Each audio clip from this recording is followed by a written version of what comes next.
Usually these handles are completely broke off by the time I see them. This one's in place. I'd like to keep it that way. There's no way to replace this handle. I wish I could show you inside, but there are two little tabs. Okay, so there's two little levers in there. One all the way to the left and one all the way to the right. You're just gonna fish in there until you find it, push it down.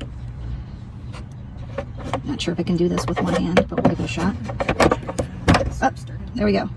If you hold a light inside that slot, you will see the little levers and gives you more idea where you need to put the flathead screwdriver.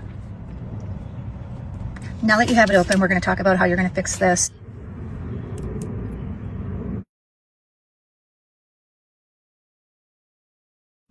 You'll see this little mark. That's the mark that the little rubber stopper is making. Now that's great because now we know exactly where to put the counterpart. Okay, so we're going to remove this little rubber stopper again. Just take it off. Let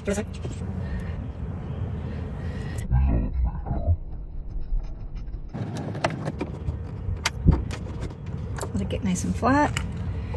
Then we're going to take that larger magnet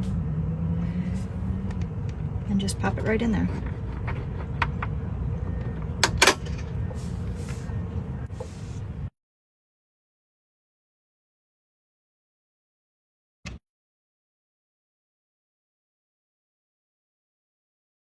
So you don't want to get too crazy with that because you don't want it to crack, but try to get it as flat as possible.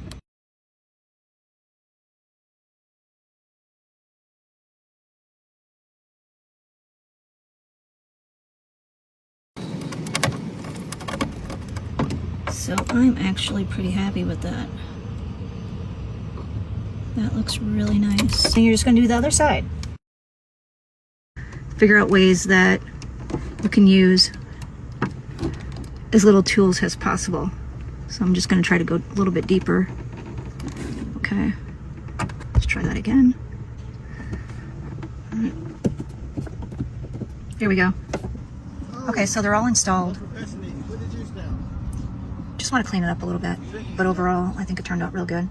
The side's a little messy, but I'll clean that up a little bit yet.